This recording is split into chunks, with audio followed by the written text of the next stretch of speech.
Hey, it's Donna Cravata, and we are here today with another wisdom panel. And this is a panel on women's leadership. I'm going to do quick introductions, and then we're going to get right into it. We have Janet Barrett, who is an organizational psychologist, founder, and CEO of Cerebral Health. She's an author and a speaker. Marybeth Gregg is a speaker, author, founder of the International Center for Women's Leadership, and Christine Campbell Rapin is a business mentor, consultant, and owner of Clear Acceleration. Jeannie Spiro is a business coach, speaker, podcast host, and a whole lot more. And Rachel Braun Scherl is a speaker, author, Vagipreneur, and a champion of women's sexual and reproductive health. If you've got questions or comments, whether you're watching live or on the replay, put them in, tag us. We will come back and keep this conversation going. And let's dive right in. So let's start with, since it's the women's leadership panel, let's talk about self-leadership. What does this mean to you? How does this show up in your life, in your work? And why does it matter? Who wants to start? Well, I'll start because leadership traditionally has been, oh, you have to be high up in the company, have a certain title, but I think that's changing a lot, especially for women. And it's how we rule and take control of our lives, not someone else's. And, I've learned, especially getting older, that our values become more and more important to us and how we live those. I think one aspect of self-leadership certainly is courage, that we have the courage to be who we are, not how somebody else defines us. I love it.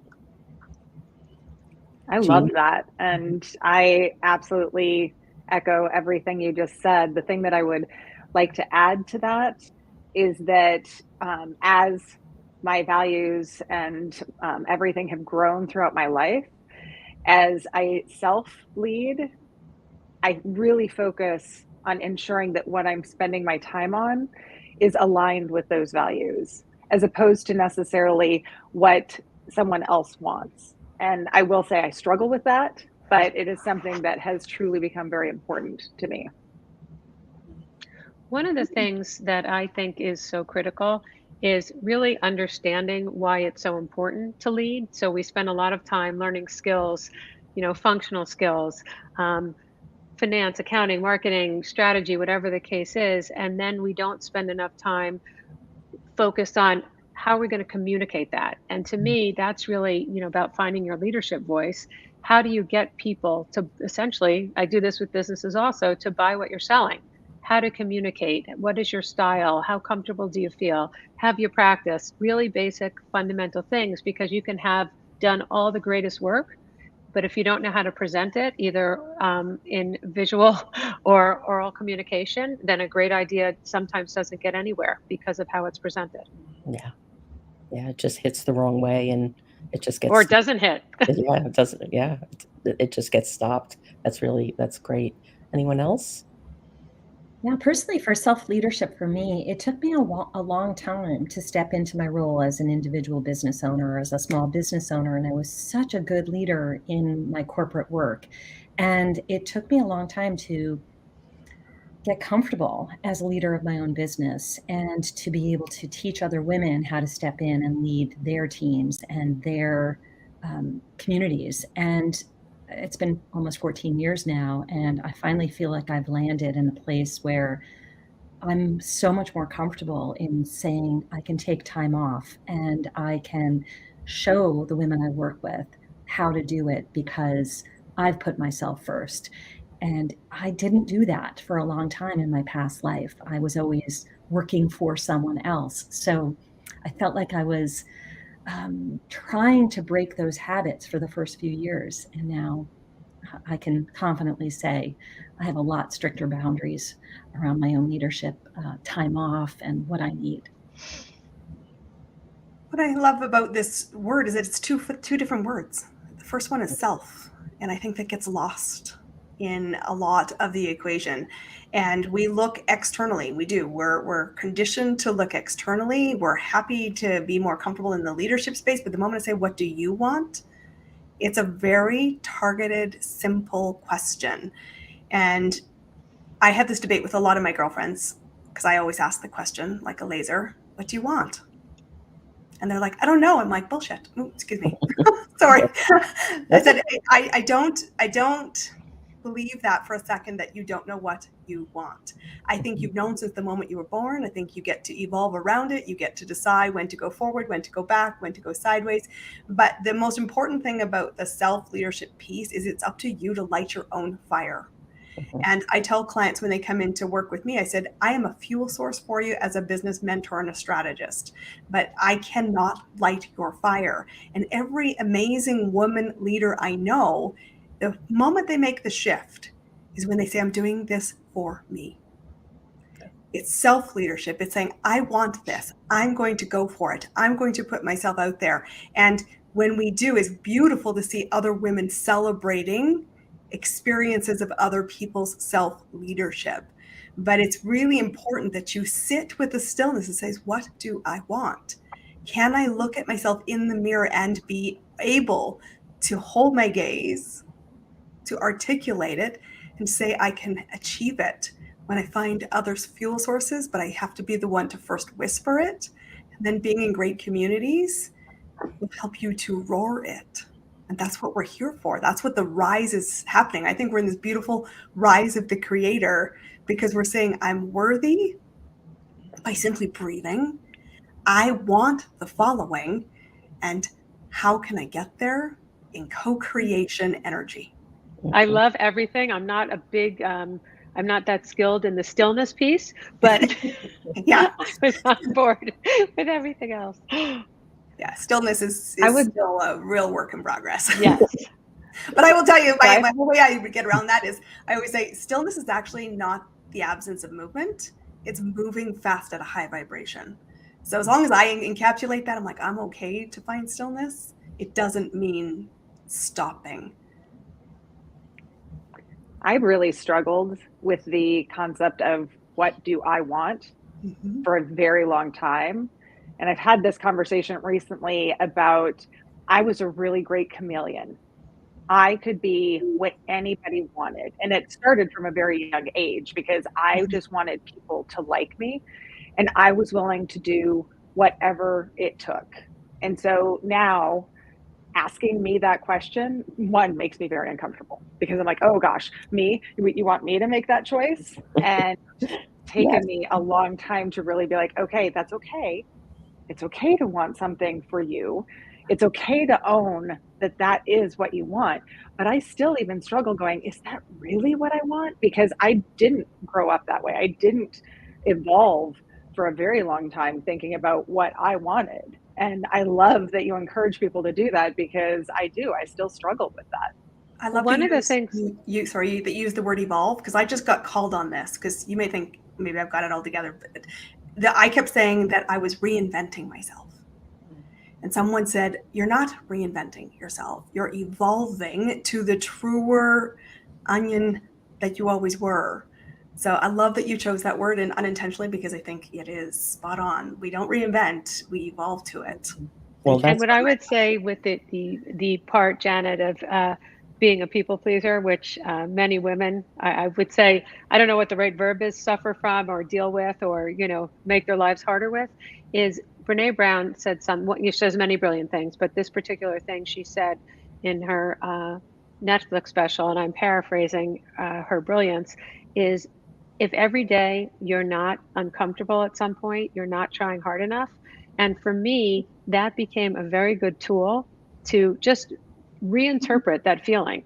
For me, it's a feeling in the pit of my stomach. I don't know where other people experience it. And now, instead of that feeling being something that stops me, it's a feeling that propels me because it's okay not to feel comfortable. And now I say to myself, well, if I'm not comfortable, I must be doing the right thing, which is a real shift from being stopped by the discomfort. I think we all in various roles at some point of every day, if not every hour, are experiencing a whole range of feelings. And the idea that in and of itself, that feeling that used to feel negative can be a source of strength is really meaningful to me. And so I always keep that quote in my head as you're doing, this, you're on the right track.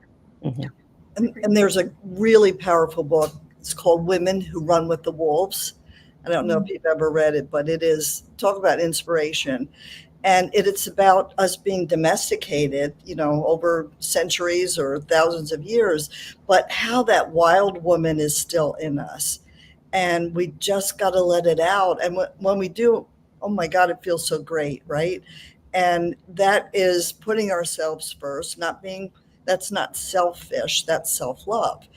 And to get in touch with that wild woman is it's exhilarating. And why don't we do it more, Well, it's important to build the communities that create the safety for it, because Right. truthfully, as leaders, what we are often doing is managing and mitigating an unsafe environment. A lot of psychological safety, especially in the workplace, still exists, still within teams, still within families, still within communities. And so I know one of the big things that, I have this great passion for Donna all about was, I'm going to build the space. Because I said, we have to be iconic. That's a self-leadership choice, which is I'm going to light up something that's dark, and I'm going to create the communities to have brave conversations, to challenge that, and to be unapologetic with this whisper that builds momentum for everybody else. And also feels just like this energetic rise that says, oh, so this is what I was, this is more in flow. Like it just goes, why was I trying to contort myself into this weird box?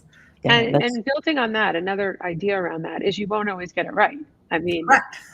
it's not even evolution over a long period of time. Sometimes it's a daily or weekly experience. And I throw a lot of test balloons out and see, how does this feel? Did this work? Was this strategy the right approach? Was that communication style effective? And I use it. Your own work can become your own research lab, because it's not like, to Christine's point and the other points that were made, that there's one point in time or one spot you're trying to get to.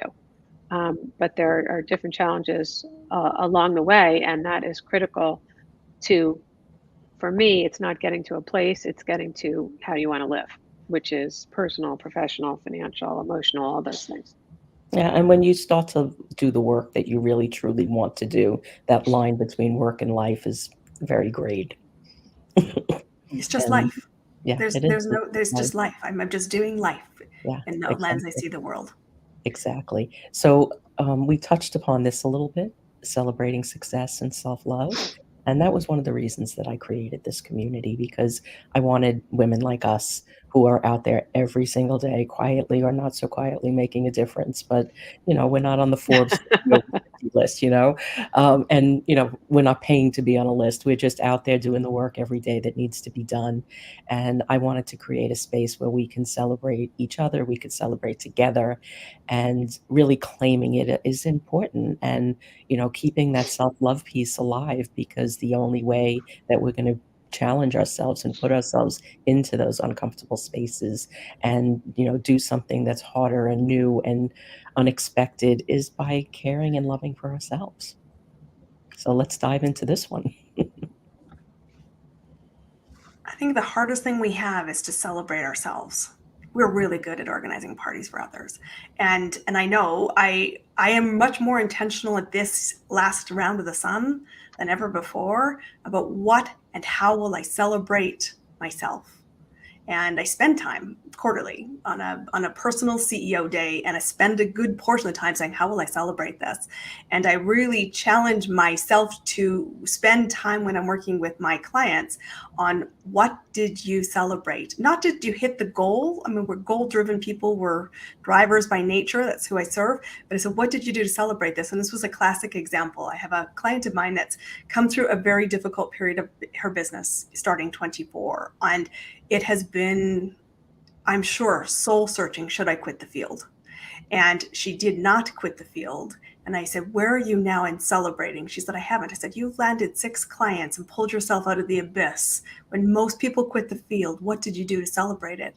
She's like, nothing. I'm like, get on your feet right now. And she's like, no. I'm like, no, seriously, we're going to dance for the next 2 minutes around the room because you need to take this moment.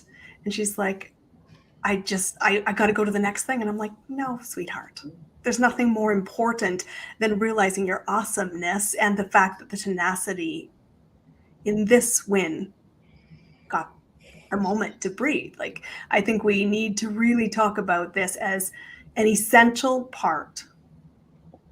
It takes seconds. Yeah. Yeah. If anybody else have anything to add on that? I do. I work with a lot of women who have transitioned into this work, and many of them started their business in their 40s, 50s, even later. And they're coming in from experience and having great experience elsewhere. And oftentimes I have to shine a mirror, or you turn the mirror on them to show that how successful they are and what they're doing and doing this at this stage. And I think one of the things that I've found is that I wasn't celebrating myself so much for the first couple of years in business. I was working so hard to achieve goals that I wasn't looking at all the things that I've done, even what someone would consider a small milestone. And so I celebrate everything inside now. I celebrate the fact that I'm almost 58 years old and I still love what I'm doing. I celebrate a win, every single thing. And it's because I think for a long time, I was celebrating others' successes. And now I get to celebrate my own. And so, sort of as a champion for all of my clients, I help them turn the lens. I help them look at themselves and say, congratulations for doing this work all the time. This is so important. So I think we can't forget to love ourselves in the journey of, especially the people I work with who are entrepreneurs. It's a hard journey and you have to love yourself, all of it along the way. I still have to be reminded to celebrate myself and what I'm doing and who I am. It's still, I don't know, I forget about it. You know, we're nurturers, we're mentoring others, we're coaching others, and we kind of get lost. We're such givers. I recently picked up a book. It's called Remember Love. And in the O of the love is the word tender. And I thought about, gosh, you know, who talks about being tender or tender times and being tender to ourselves? It puts such a different spin on things that we get to love ourselves and nurture ourselves and honor ourselves. And that tenderness really gets lost in business for sure. I think one of the things we have to keep in mind is, you know, it's talking about women over 50.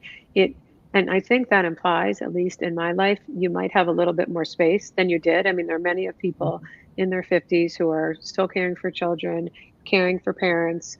I think the work that we're talking about requires some actual space and time. So I remember for me, I have adult kids. When the youngest one went off to college, I didn't realize I'd been sort of holding my breath for 18 years trying to juggle. So I think some of this, I feel for my own self, is you have to create the space, but you also have to be cognizant. Sometimes you're in a stage of your life where there is no space to be created, where the demands, you know, of your business and of your family and of your community and fill in the blank are so great that there's not a time. At least I'll go back to stillness. For stillness or reflection, sometimes you really are in survival mode. And I see that with, you know, many of the companies that I work with in women's sexual and reproductive health. Sometimes you're just focused on surviving. Yeah. And you have to acknowledge that you go through periods where that's the case in life and business. I'm sure in the work that so many of you do. To have the space and to create the space sometimes feels like a luxury that you don't have. And I'm sure that the folks on this panel help people get out of that space. But I know for me, there have been many times where you're saying, if this happens, if I get to there, if I get to here, if I'm still walking upright by the time this happens, I can do it. But I don't want people to take away, this is doable. It's just lack of initiative or effort. Yeah. There are periods in your life and in your career when it's extremely, extremely difficult to do the things that are so important for yourself. And we've all been in that space where, we've come at the end of the list, and sometimes that just happens. And to me, I consider it really a luxury and a gift when you get to move yourself from another place to another spot in the line. Yeah, I So was there, because I'm a single parent, and it never even occurred to me that like I can make time for myself for years and years. and that might have been real. That It might was, have literally been real it between was working real. and It taking was care real. of kids. It There was is no real. time. Yeah. There was no time. And then when my son went off to college, there was the time, and I didn't want to be that person that, suffered from the empty nest syndrome. I wanted to take that time and really leverage it and use it. And, it was finally my time, and it was really exciting because my whole life I was taking care of people. It was the first time that I'd ever not had to take care of anybody but me and a cat. And it was really good. It was really good. So And then I'm still in that. I'm in my 50s. I'm a single mom. I have 4 teenagers, and I totally and completely understand what you're saying about that. What has actually made me really conscious of it is I did not grow up celebrating any of my successes. I hid them. I did not talk about them. I grew up in the Midwest, so we don't talk about anything anyway. But I was very aware of going through, and I had some really great things happen, and I was very uncomfortable. And I watched my kids try and celebrate me, and I realized the bad example that I was setting for them by not taking time to do it. And I don't have a lot of time, and I get that. But what I've tried to do is instead looking at the small things throughout the day that I can celebrate and show them, like, hey guys, guess what? I got to be on the Real 50 Over 50 panel today. And they'll get excited for me about that. And to try and make them more comfortable than I ever was going through my day. And I agree, I don't get to do a lot of big things right now. Someday I will have that empty nest and I can Mhm. do that. But so I've focused more on some of those little things as the days go on for both me and my kids and the people that I work with, to help them start incorporating that, to make them just in general more comfortable with the concept. And those little things matter. And they do. And a great way to do is start making the list. What's the things that bring me pleasure during the day? And I'm in this exercise right now in a mastermind that I'm part of, because we're talking about growing to the next level. And I said, the thing that will grow you to the next level is self-love. Mhm. Honestly, more than anything else. Yeah. So what are the things that bring you pleasure? And it can be everything from, yes, big, amazing milestone achievements, but it's textures, sounds, scents, the way you put your office environment together, the nice pen in your hand. It can be really simple things, but what's important is the practice of the mindfulness that said, breathe in 2 seconds, breathe out 2 seconds. That was self-care. And I took recognition of it, because truthfully, that is something we have power for. And sometimes the biggest things, I don't even know what's on the list. And it's been a really fun and challenging exercise, which is I'm not going to accept 3 on the list, because I was like, oh, I'll do 3 things because, super efficient. And they're like, no, I want 25. And then I'm going to say to you, today's number 17, find a way to do 17 sometime in your day. All right. And I think that's such an important point, because if we wait till 10, 15 years or 18 till everybody's out of the house, we're like a puddle. We don't have much left to give to ourselves or to other people. And is those tiny things. My book is called Finding Tiny Moments of Joy Every Day. And I've had to do that in the ups and downs of my life. And to me, one of the biggest things is just go outside and look at the sky, look at the leaves or the birds or whatever. I'm down in Florida right now, and I was at my desk and my computer for like 5 hours. Like, I got to get out of here. So I ran out, went down to the beach, and I just settled in. It's like, I'm just going to read. And I looked up at the sky, and there was a magnificent rainbow. It was absolutely incredible. And if I hadn't looked up, I would never have seen it. So this joy, and Christine, what you were talking about, it's just all around us. We just have to be aware and take that breath and go, 5 minutes for me, whatever that is. And every day, though, every day.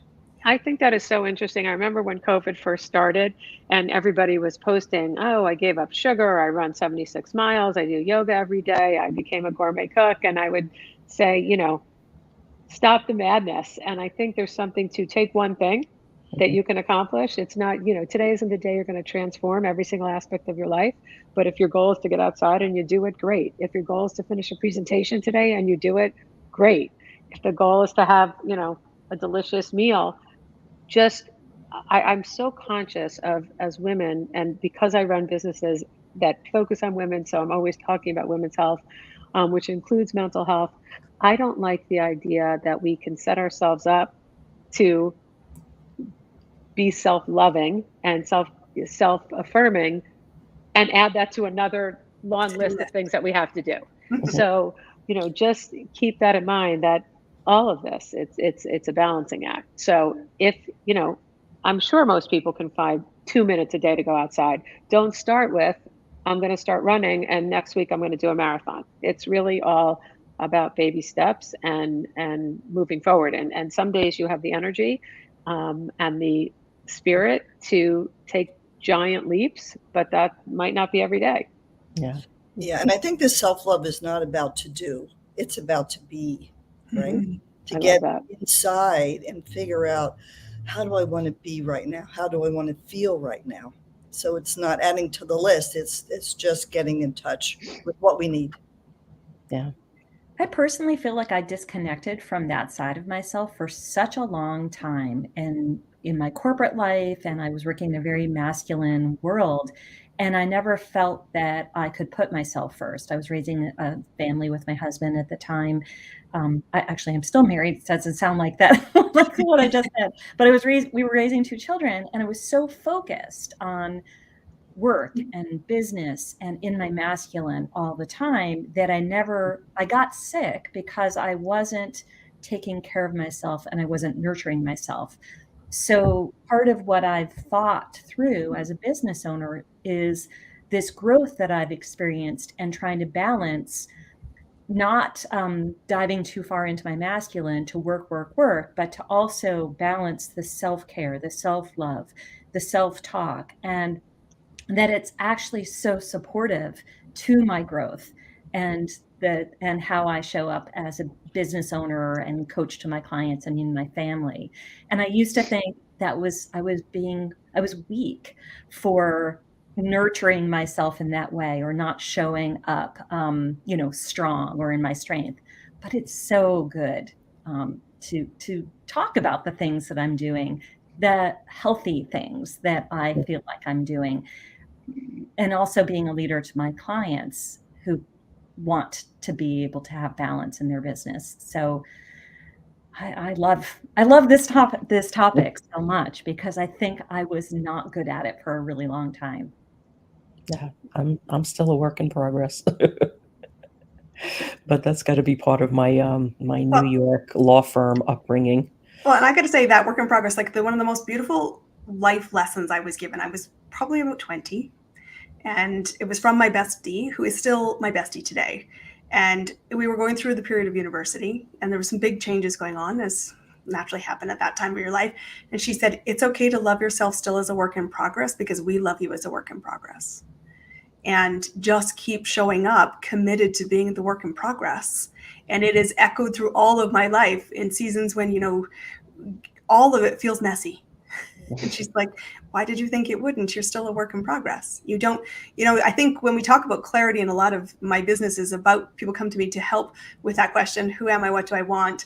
Because I'm going to ask you, who are you? What do you stand for? If we're going to build a business that creates wealth and client attraction around it, it's part of the fundamental.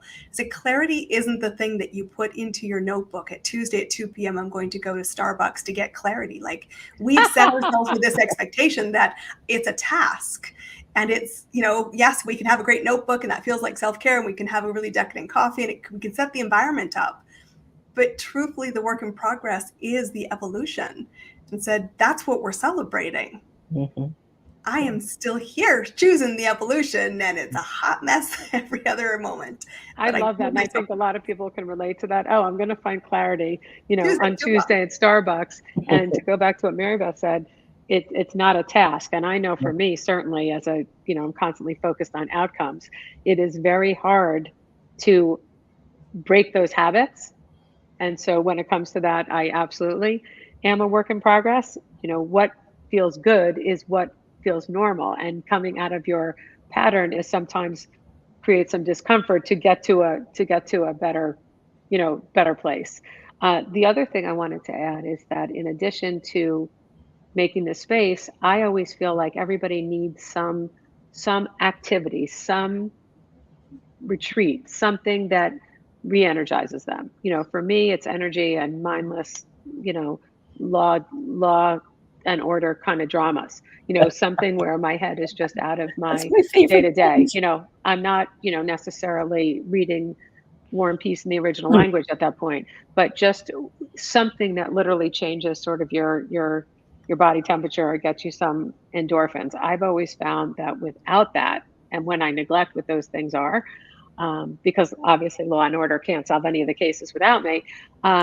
Without that, you become back to at 2 p.m. I'm going to do clarity, Mhm. Mhm. For 6 minutes. right? Because that's the amount of time I have on my schedule for clarity today.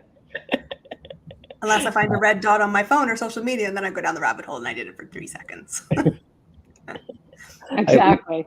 We Can have we myself have on occasion. we have about a half an hour left, and I think that we can spend the next half an hour talking about a combination of women's health and aging healthy, and mental wellness and resilience, because I think that's something that we all have a lot to contribute to. So let's start with women's health and aging healthy, and we've all worked in this space and lived this space, and we're not done yet. So let's dive in.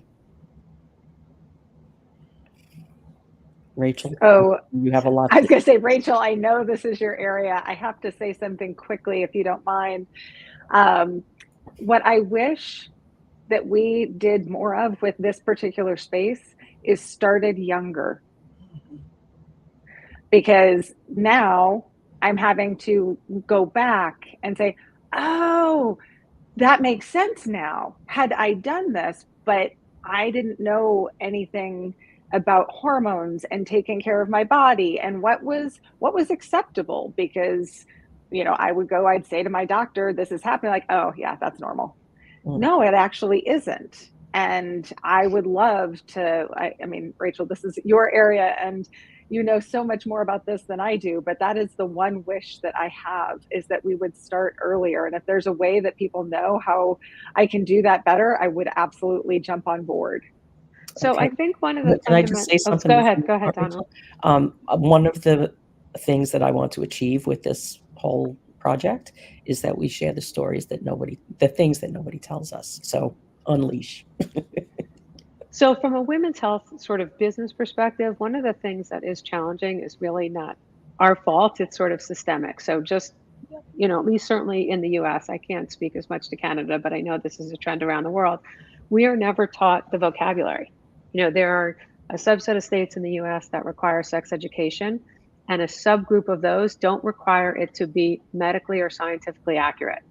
So you can't make that up. It's required, but we actually don't care if you're sharing drivel with people. That has nothing to do with anything. So a large part of it is you can't have the conversation or ask those questions about hormones unless you have a language. So I've always spent a lot of time, and the companies I work with spend a lot of time, they're filling the space that has been left empty by our healthcare practitioners and by our education systems. And so you see so many companies starting the conversations about hormones because no one ever had them. And how do you ask a question that you don't even know is a problem? How do you know that these 34 things are associated with menopause if nobody tells you? So for me, what's really exciting right now in women's health is there's been a groundswell around this conversation, because there are hundreds of businesses and millions of dollars and governments and people involved in advocacy who are making noise to give us a vocabulary. So for me, I really always start there with the conversation.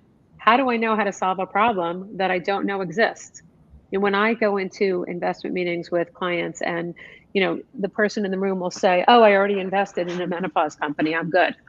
I say, okay, well, they clearly don't understand that there are a whole range of symptoms, and that not only is it not a niche, it could be the largest single opportunity for human health in the history of the world, when 1.1 billion women will be in menopause by 2025.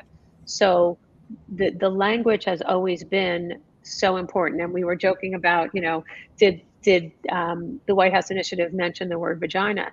And it's a joke, but there's an enormous amount of discomfort using any of the words for our body parts and how they work. And there's never been an elementary school kid since the beginning of time who was interested in that class where they separated the boys and the girls and give you some basic information. But I will say that it does affect your health to have the right language. And one of the examples that has always been so astounding to me is that there's a growing body of research that says that children, young boys and girls, who are given the right terms for their body parts and what they're capable of doing and how they might fit together, are much more likely to report instances of abuse or trauma. And that's sort of the negative, dark side.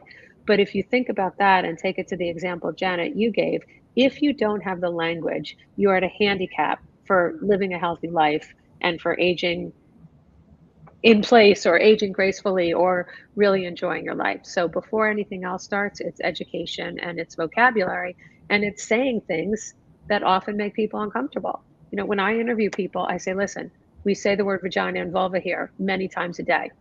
If you're uncomfortable, that's fine, but then you're not a good fit here, because these are the topics that we're talking about. And so if you can't talk about the business of what we're in, then this might not be the right place for you. So I used to work in intimate apparel for years. We have a lot to talk about. We had women's pants because the men were too uncomfortable saying panty. So if they can't say panty, there is no way that they're going to say vagina. And I'm like, why? It's a word. It is literally just a word that is describing something. Why do we have to have such discomfort around it? I remember it must have been in the 90s. I can't remember exactly when, but there was an infamous art show, and it was in New York, called The Dinner Party.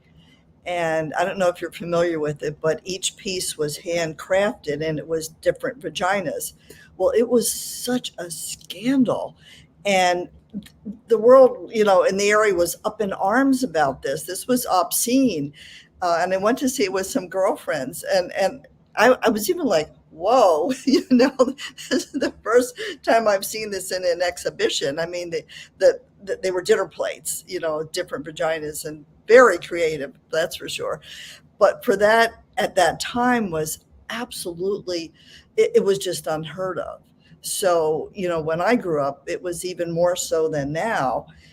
And what we didn't say, what you didn't think about or ask about, just didn't do it. So hopefully that is opening up a bit. But, Rachel, what you're saying with education is like, we still have a long way to go with misinformation, for sure. And we all probably are aware of sorry, go ahead. Oh, no, go ahead. That, a huge amount of the information people get about health is from social media, and there are certain trends that we see happening. So there's been a big trend away, for instance, from hormonal contraception, which is used for many, many different things, not only pregnancy prevention.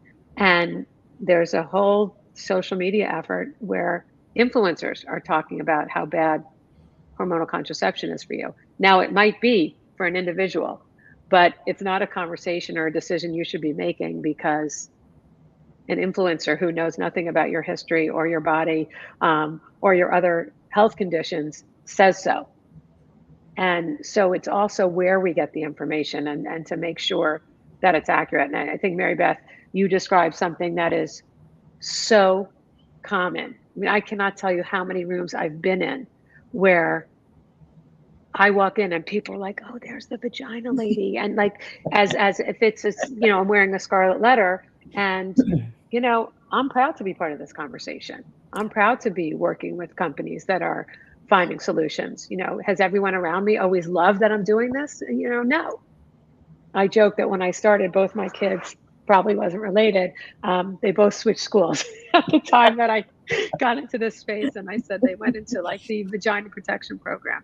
But it's not comfortable, but it requires work. And I do it all day, every day, and I don't feel any shame about it. And I really focus on it from a business perspective. And that helps me. There are plenty of people in this space who built companies around their personal health struggles. My personal health history has never been part of anything that I do or talk about. For me, that was a red line.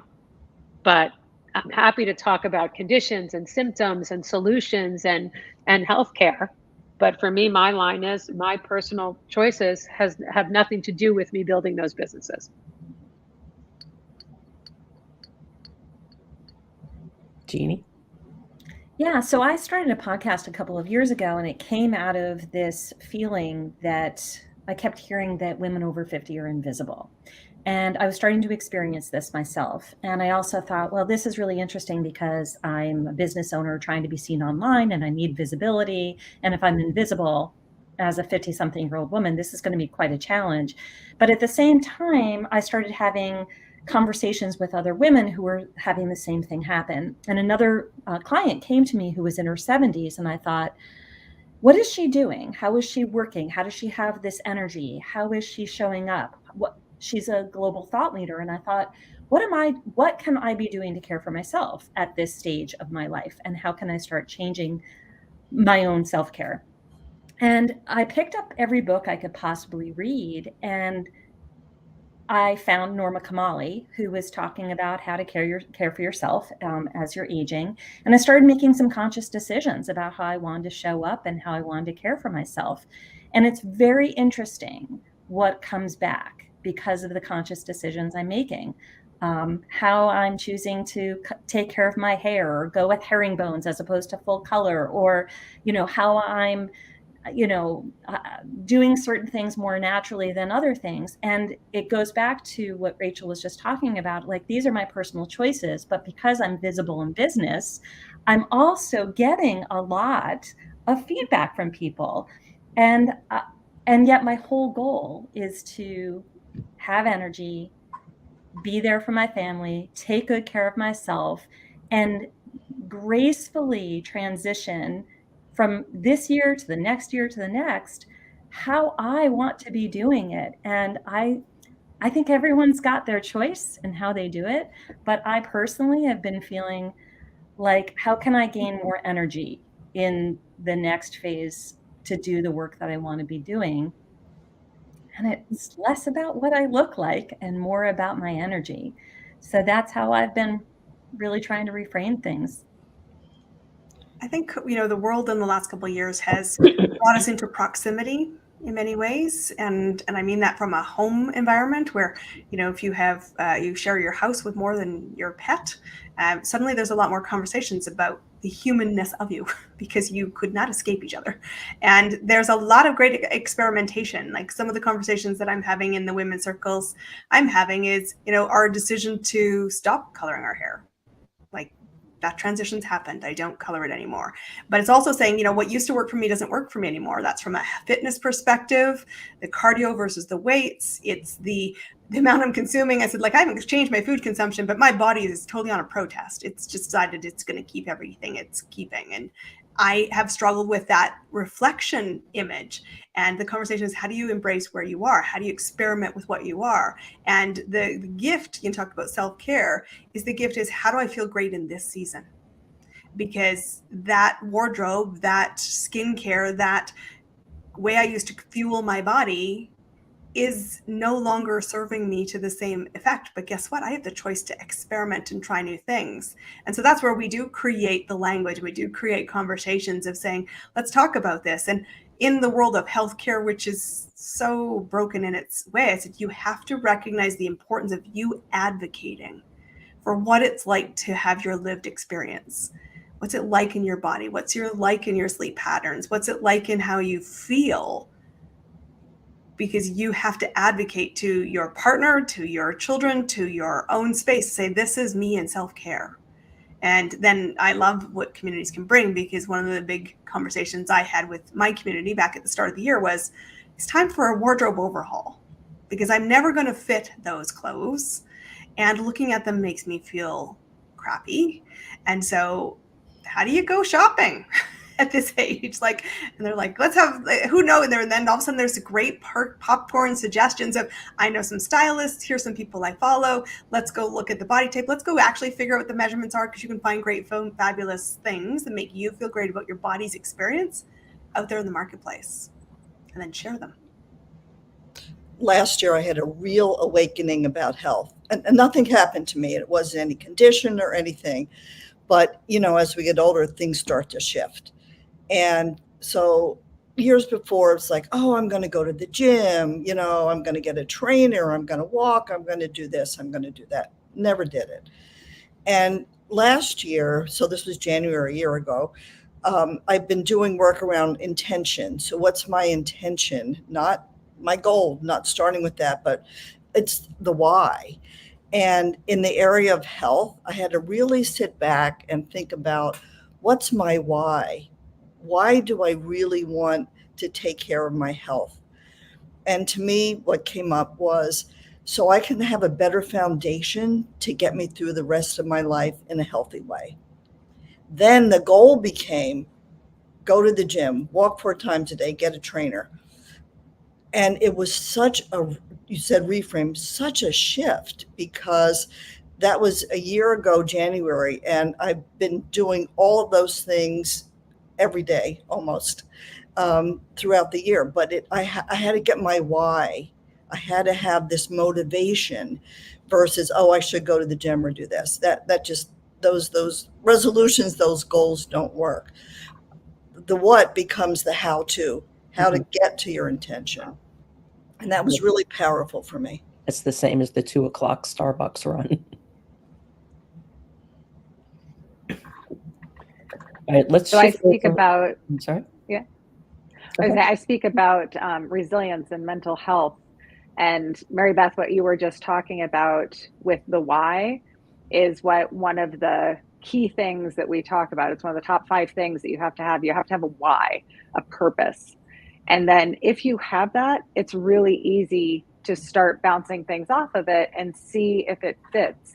And does it support your why, or does it detract from your why? And I had kind of the same thing, which was how I got into the whole hormone and menopause and the body changing and all of that, and looking more deeply into it. Was part of my why was, I want to grow old healthfully, with as healthfully as I can. And I think that means something different for everyone. But I specifically, someday, maybe I'll have grandkids. I have no idea how old I'll be. My kids, nobody's left the house yet, so we still theoretically have a few years. But someday I would like to be able to play with my grandkids, and I'd like to be able to get down on the floor and back up without hurting myself. And so that concept of being able to do that in however many years from now became part of my why. And that led to, okay, well, this is what it's feeling like in my body. And I needed to figure out, how do I accomplish that? And it's when I realized there was a huge gap in my knowledge base about women's health. And I feel like I started with an amazing base, because my mom is a nurse. Well, she was a nurse. She's retired now. But she used real language with us growing up. I knew the anatomical parts. I knew everything that went on and what it was used for, and all of those things that Rachel was talking about. Unfortunately, my mom had breast cancer and never went through peri or menopause. I never heard from her what happened. And she never thought to talk to me about it, because she never experienced it. And so I'm going through it as, from my knowledge, kind of the first woman in my family to do so, because nobody in the past talked about it. And so now, like, I'm spending a lot of time talking to other people to say, let's get more information out about this, because I now know, had I looked at this in my 30s, I would be in a much better situation than I am today, because I would have done some things differently. And I would have known that symptoms that were preventing me from growing old in a healthful way were actually things that I could have done something for. But on the mental health side, now I realize I wasn't crazy.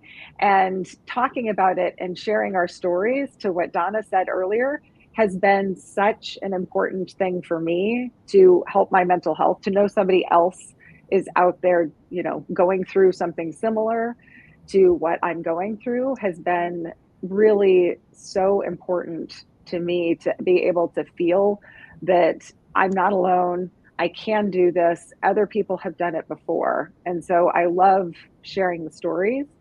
And that also is one of those things that goes into resiliency. The purpose of that, and knowing that you have a community and that there's other people out there. And so, you know, what Donna's doing, this is such an amazing gift that you are giving all of us.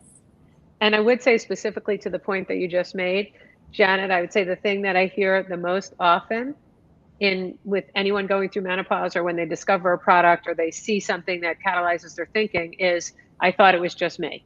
And so if we do nothing else but create, as I talked about earlier, the conversation around a vocabulary, so that you know you're not alone. As I said, 1.1 billion women will be in menopause by 2025. 6,000 women are going into menopause every day. 20% of the workforce is in menopause.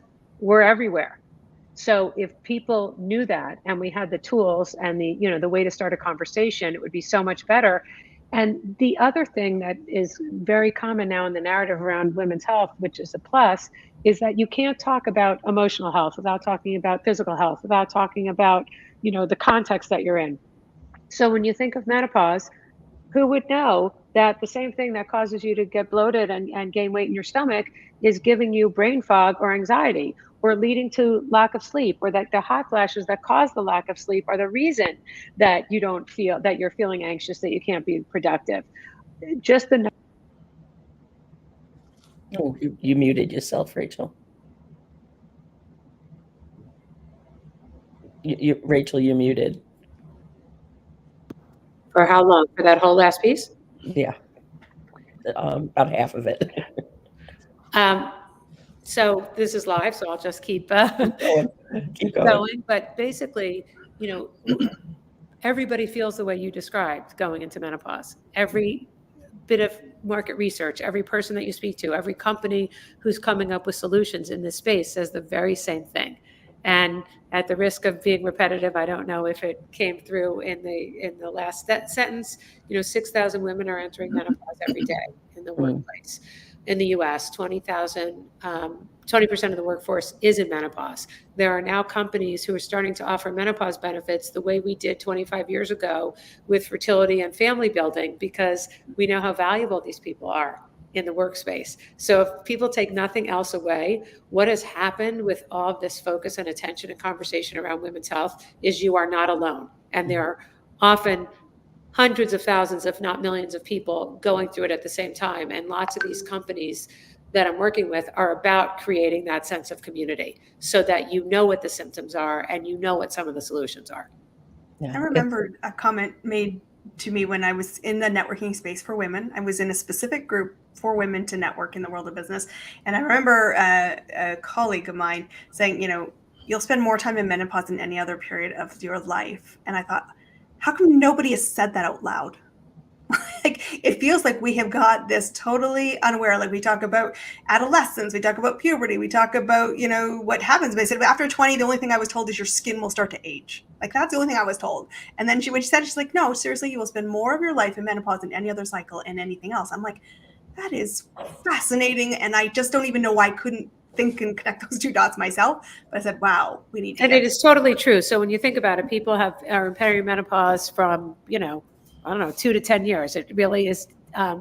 It depends on the person. And menopause is a moment. It's the day that you haven't had a period for 12 months. So once you haven't had your period for 12 months, you are now, by definition, postmenopausal, and you could be in that for the rest of your life. You could be lucky and have no symptoms. You could experience symptoms for 20 years, but it is such an interesting change. In the conversation, we spend so much time about what to do if you want to get pregnant, what to do if you don't want to get pregnant, and that turns out to be a much smaller chunk of our lives than the part that you're talking about right now. That's mind blowing for me. It is mind blowing. And I think the other area that I just don't hear a lot about is I'll call it post menopause. When you're in your 60s, 70s, and even beyond, health related issues are around what's wrong, degenerative, and this is going to happen, that's going to happen. But I can't remember ever hearing conversations around this is what's happening at this point of your life and important things to take care of, be it like your vitamins, mineral, whatever. So, and we call it preventative, but it, again, back to education. But I don't know much dialogue about that at all. And that population is getting so much bigger as well. Oh, 100%. Well, that's why they wanted to keep us all quiet, but that's not going to work. Nope, we passed that one. Jeannie's out of the bottle and we're here. Yeah. And the great thing is, you talk about mental wellness, and the interesting thing, I think, what I find conversation wise is, one, educate yourself. And so that comes down to advocating for your own lived experience. But part of that is also the idea of you get to feel it all. And I think there's been so much, and I know certainly from generations and from culture and from religious, and we think that we don't talk. And I said, but one of the things that I have a conversation in my household a lot is all of the feelings you feel are human. And to be able to identify them, to be able to talk about them, and to know you're not defined by them. Because I think in our health world, we got to the place of, if I feel this, let's Band-Aid it, or let's dampen it, or let's medicate it. And I said, it's one thing to feel something and to say, I feel this, versus then this now real, I think, unfortunate shift, which is, I am this. And it's like, be careful, you're a human being in a unique way, but you can feel this without saying this is now my limit. And also to be a real interesting statement, but I find it fascinating. So we always say, you're allowed to feel it all. That's what being in the human experience is. And I think it's important we bring that conversation to the table, because you are truncating your capabilities and the human experience by hiding and not identifying. And at the same time, realize all of us have them, all of them. One of the reasons why I ended up getting into the mental health space is because when one of my kids was 9 years old, he came to me and he said, Mom, I think the world would be better off without me. And it still hurts. And it was one of those that my world just stopped. And I'm like, what? Like, I just wanted to put him in the biggest hug and say, no, of course not. The world would not be better off without you. But I also knew there was something else going on.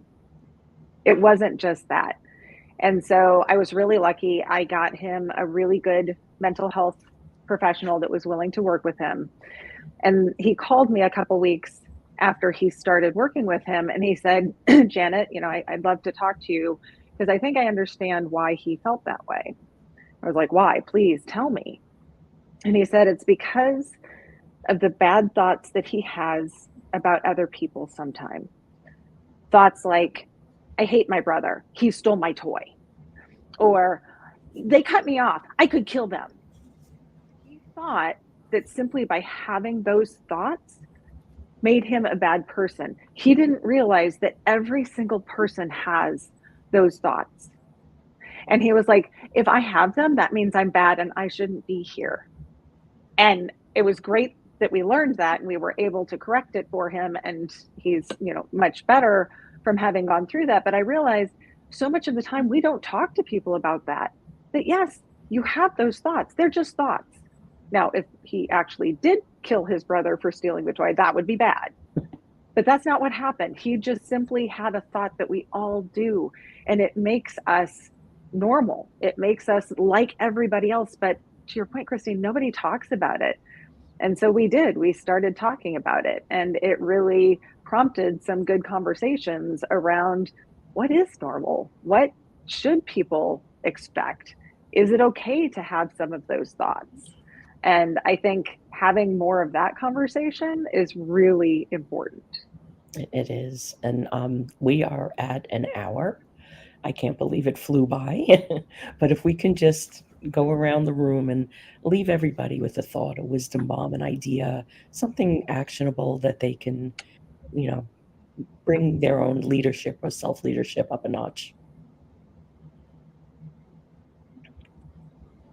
So I can jump in. I found this quote by Angela Davis that I just absolutely loved. And it's, I am no longer accepting the things I cannot change. I am changing the things that I cannot accept. And so that's what I've decided to do in my life, is to say, what is it I can't accept? And I've put my money where my mouth is, basically, and started talking about it with as many people as I can, because I think being very proactive in our mental and our physical health is what we all have to do. So I hope everyone will join me. Amen. I have something to add. I think it's all about, we're talking about mindset and shifting and mental wellness, and it's really how you look at life too, your approach and the questions that you ask. And so I have wonderful people in my life that have led by example about asking this question: what's possible versus what's not possible? And so as I enter the next trip around the sun very soon, I think about that. What's possible for me, as opposed to what can't I do? So there's no limit when you think of possibility. So I'll leave you with that. That's good.